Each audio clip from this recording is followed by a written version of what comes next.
Welcome to all. हम अपने chapter को आगे बढ़ाते हैं। हमने अपने पिछले वीडियोस में विसरण परासरण के कुछ कंसेप्ट समझे। आज हम उन सभी फोर्सेस या जो हमने प्रक्रियाएं पढ़ी हैं उनका पादप कोशिकाओं के संदर्भ में अध्ययन करेंगे कि एक प्लांट सेल पर वो कैसे अप्लाई होती है। देखिए, प्लांट सेल में क्या होता है कि उसमें प्रत्येक पादप कोशिका में जल उपस्थित होता है, ये हम सभी जानते हैं। लेकिन वो जल शुद्ध जल नहीं होता, उसमें कोई न कोई सोल्यूट है, विलेय के अणु मिले हुए होते हैं। अर्थात हम ये कह सकते हैं कि प्लांट सेल में एक तरह से जल का विलयन होता है। अब ऐसी कोई भी पादप कोशिका जिसके अंदर जल का विलयन हो, जिसके अंदर गुलित लवण हो, वो किसी बाहरी विलयन के संपर्क में आती है तो यहाँ पर पादप का परासरणी तंत्र सक्रिय हो जाता है। और हम जानते हैं कि पादप की कोशिका झिल्ली या रिक्तिकाओं की झिल्ली ये सभी चयनात्मक या अर्धपारगम में होती हैं। अतः जब भी ऐसी कोई कोशिका किसी बाहरी विलयन के संपर्क में आती है तो परासरण की प्रक्रिया आरंभ हो जाती है। तो यहाँ पर दो हम उदाहरण देखेंगे। ये चित्र में देख रहे हैं पहला उदाहरण, ये एक पादप कोशिका है जिसमें एक मिनट देखिए, ये एक प्लांट सेल है। अब इसमें क्या है कि इसके अंदर जो जल है उसकी सांद्रता अधिक है, जल की सांद्रता अधिक है और उसमें विलेय के कणों की मात्रा कम है। अब मान लो इस पादप कोशिका को हमने किसी ऐसे माध्यम में रखा है जहाँ कोई विलयन भरा हुआ है। अब इस विलयन की विशेषता ये है कि इसमें पानी कम है और विलेय के कण बहुत ज़्यादा है। तो हम कहेंगे जल के संदर्भ में कि कोशिका के अंदर तो कम गाढ़ा गोल है, बाहर की ओर अधिक गाढ़ा गोल है। इसको उल्टे शब्दों में कहें तो कोशिका के भीतर जल की मात्रा अधिक है और बाहर के विलयन में जल की मात्रा कम है। अब जल यहाँ पर एक विलायक है और हमने पढ़ा है कि परासरण की प्रक्रिया में विलायक के अणु अपनी उच्च सांद्रता से निम्न सांद्रता की ओर गति करते हैं।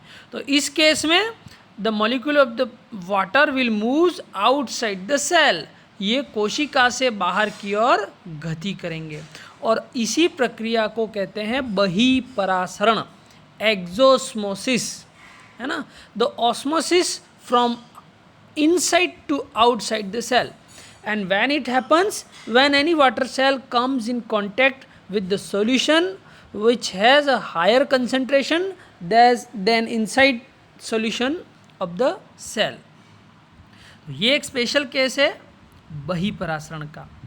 अब हम एक दूसरी स्थिति की कल्पना करते हैं। इस सेल में देखिए, यहाँ पर जो है इस सेल में इसको किसी सॉल्यूशन के कांटेक्ट में हमने इस प्लांट सेल को रखा है।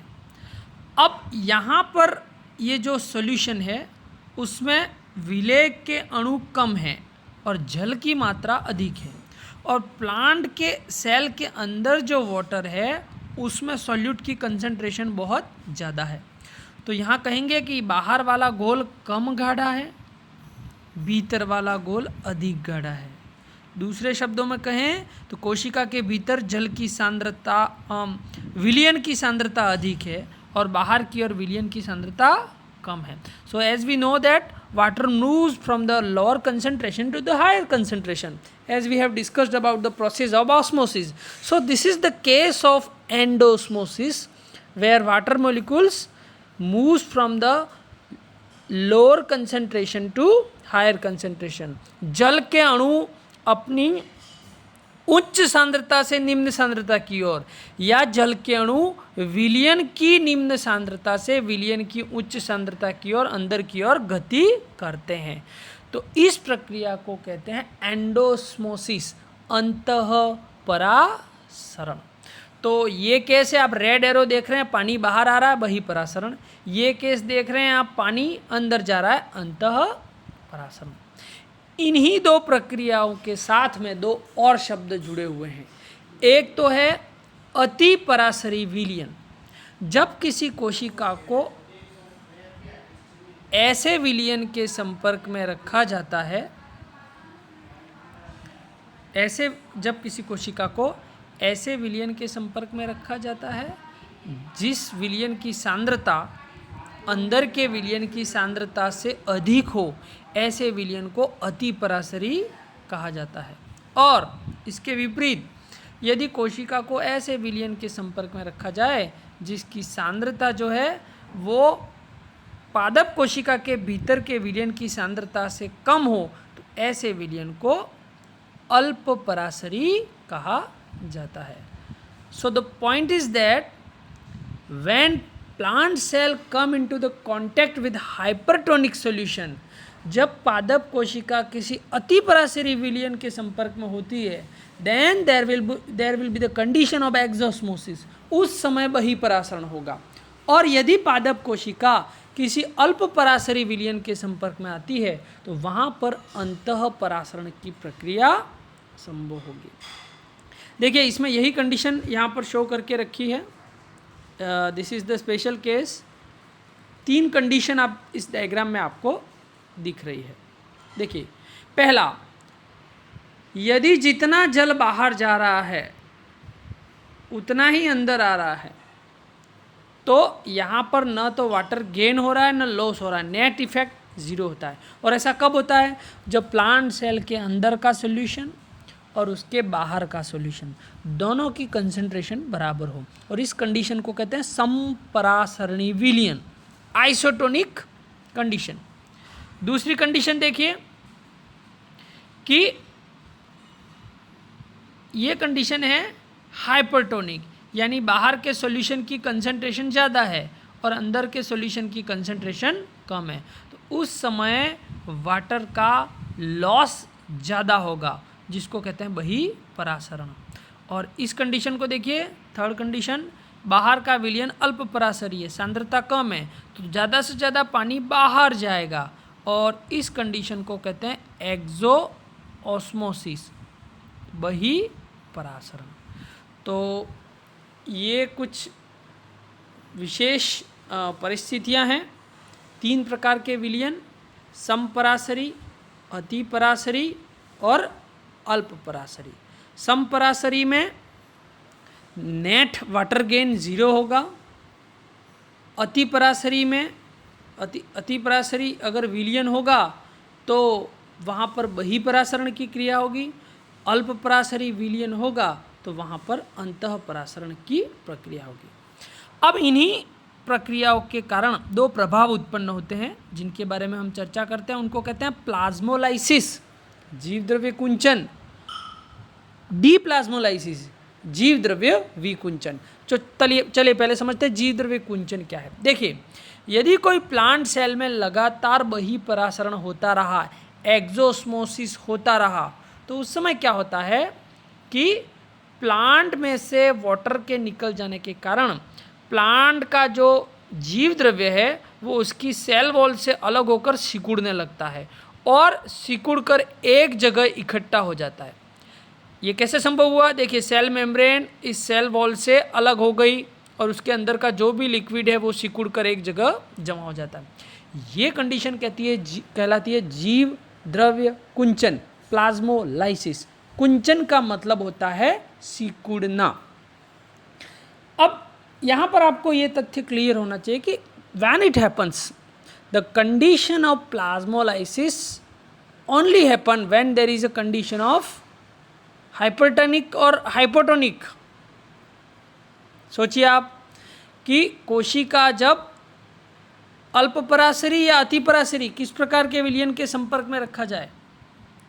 जब हमने पढ़ा है कि जब कोशिका को अतिपरासरी विलयन के संपर्क में रखा जाता है तो बहिपरासरण होता है। तो जब ये कंडीशन तब आती है जब कोशिका को अतिपरासरी विलयन के संपर्क में रखा जाता है। तो ये एक प्लाज्मोलाइज्ड सेल है। अब इसका उल्टा कि यदि अंतःपरासरण की प्रक्रिया हो रही है तो जल के अणु भीतर की ओर प्रवेश करेंगे उस समय में ये जीव द्रव्य वापस फूलकर फैल जाएगा और कोशिका अपनी फूली हुई अवस्था में आ जाती है। इस अवस्था को कहते हैं स्फीत अवस्था, टर्जिड सेल। तो कोशिका की टर्जिडिटी कब संभव है? जब अंतः परासरण की प्रक्रिया हो और जीव द्रव्य जब फूलकर वापस अपनी सामान्य अवस्था में आ जाता है तो उस प्रक्रिया को हम कहते हैं जीव द्रव्य विकुंचन, डी प्लाज्मोलाइसिस। तो ये दो और शब्द पढ़े, प्लाज्मोलाइसिस एंड डी प्लाज्मोलाइसिस। अब हम इसी के संदर्भ में दो और वर्ड पढ़ते हैं, दो प्रेशर हैं, दैट इज स्फीत दाब और भित्ति दाब। चलिए पहले चर्चा करते हैं स्फीत दाब। तो डेफिनेशन देखते हैं। जब किसी कोशिका को अल्प परासरी विलयन में रखा जाता है तो कोशिका रस का परासरण दाब अधिक होने के कारण जल भीतर की ओर प्रवेश करता है जिससे जीव द्रव्य फूलता है और जीव द्रव्य फूलने से कोशिका भित्ति या सेल वॉल पर एक प्रेशर क्रिएट होता है जिसको कहते हैं स्फीत दाब। अब इसको इस डायग्राम के संदर्भ में देखें। देखिए, अगर ये जीव द्रव्य फूलेगा तो ये सेल वॉल पर बाहर की ओर दबाव डालेगा जिससे ये पूरी सेल फूल जाएगी। इसी को कहते हैं स्फीत दाब, टर्जिडिटी। और आगे हम पढ़ेंगे प्लांट के बहुत सारे वाइटल फंक्शन के लिए ये प्रेशर बहुत आवश्यक है। कोशिका का फूला हुआ रहना, स्फीत अवस्था में रहना बहुत ही आवश्यक है। अब देखिए, सेल वॉल भी एक कैसी स्ट्रक्चर होती है? रिजिड होती है, मजबूत होती है। जब इस पर प्रेशर पड़ेगा तो ये बस्ट हो जाएगी, लेकिन ये ऐसा नहीं होने देती। ये भी अपनी विपरीत दिशा में एक दबाव डालती है ताकि एक बैलेंस बना रहे। तो सेल वॉल अंदर के प्रोटोप्लाज्म पर जो वापस विपरीत दिशा में दबाव डालती है उसको कहते हैं भित्ति दाब या वॉल प्रेशर। तो दो कंसेप्ट हमने पढ़े। स्फीत दाब जो जीव द्रव्य द्वारा कोशिका भित्ति पर लगता है। नंबर 2, भित्ति दाब जो कोशिका भित्ति द्वारा अंदर के जीव द्रव्य की ओर लगता है। चलिए, अब ये स्फीत दाब जो हम पढ़ रहे हैं उसकी इंपॉर्टेंस क्या है? नंबर 1, कोशिका की सामान्य आकृति को ये बनाए रखता है। कोशिका के दीर्घीकरण में ये सहायक होता है। हम पढ़ेंगे हार्मोन के संदर्भ में, आप 3rd ईयर में पढ़ोगे। प्लांट हार्मोन ऑक्सिन जो है वो सेल एक्सपेंशन करता है, कोशिका की लंबाई और चौड़ाई में वृद्धि करता है। ये कब संभव है? ये तभी संभव है जब कोशिका की स्फीति बनी रहे। आपने देखा होगा बीज जब अंकुरित होता है तो इसका प्रांकुर मिट्टी की परत को भेद करके बाहर आता है। तो उस समय ये बल कहाँ से लाना, ये प्रेशर कहाँ से लाना जो सॉइल की लेयर को भेद सके। तो उस समय पर भी ये स्फीत दाब का महत्वपूर्ण रोल होता है। इस तरह से आपने विभिन्न प्रकार की पादप गतियाँ पढ़ी होंगी, विभिन्न प्रकार की, जिसको आप फोटोट्रॉपिक मूवमेंट आपने पढ़ा होगा, कीमोट्रॉपिक वगैरह। ये सभी पादप गतियों में कोशिका की स्फीति की महत्वपूर्ण भूमिका होती है। ट्रांसपिरेशन में आपने पढ़ा होगा पर्णरंध्र जब खुले होते हैं वाष्पोत्सर्जन होता है, पर्णरंध्र जब बंद होते हैं वाष्पोत्सर्जन की प्रक्रिया बंद हो जाती है। तो रंध्रों का खुलना और बंद होना, उसमें भी टर्जिडिटी की महत्वपूर्ण भूमिका होती है, स्फीति की महत्वपूर्ण भूमिका होती है। आप पढ़ेंगे रंध्रों में एक विशेष प्रकार की कोशिकाएं होती हैं जिनको द्वार कोशिकाएं कहते हैं। द्वार कोशिकाएं जब स्फीत अवस्था में होती हैं रंध्र खुल जाती हैं, और द्वार कोशिकाएं जब मुरझा जाती हैं, उसमें से पानी निकल जाता है जिसको म्लानी अवस्था कहते हैं, तब रंध्र बंद हो जाते हैं। तो this is all about the role of cell turgidity and turgor pressure. स्फीत दाब को इंग्लिश में क्या कहते हैं? Turgor pressure. भित्ति दाब को क्या कहते हैं? Wall pressure. और इनका संतुलन जो है वो बहुत ही आवश्यक होता है। तो अभी हमने एक ही मूल प्रक्रिया है लेकिन उससे संबंधित अलग अलग शब्दों को पढ़ा। क्या? अंतः परासरण और बहिः परासरण, अति परासरी विलयन और अल्प परासरी विलयन, और एक शब्द आता है समपराशरी विलयन।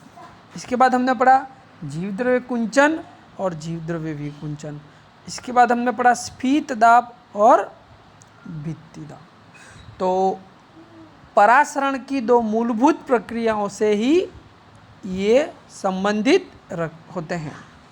अगर मैं इनके संबंधों को जोड़ूं तो सेल को अति पराशरी विलयन के संपर्क में रखा जाए तो क्या होगा? बहिपरासरण। बहिपरासरण होगा तो क्या होगा? जीवद्रव्य कुंचन। क्लियर? सेकेंड, अगर कोशिका को अल्पपराशरी विलयन में रखा जाए तो क्या होगा? अंतःपरासरण। अंतःपरासरण से कौन सा दाब उत्पन्न होगा? स्फीत दाब, जो जीव द्रव्य कोशिका भित्ति पर डालता है। और स्फीत दाब उत्पन्न हुआ तो उसको बैलेंस करने के लिए कोशिका भित्ति वापस कौन सा प्रेशर डालती है? भित्ति दाब, वॉल प्रेशर। तो आगे हम पढ़ेंगे अगले चैप्टर में डीपीडी का कंसेप्ट क्या होता है, वाटर पोटेंशियल का कंसेप्ट क्या होता है, और ये स्फीत दाब और भित्ति दाब की भूमिका क्या होती है।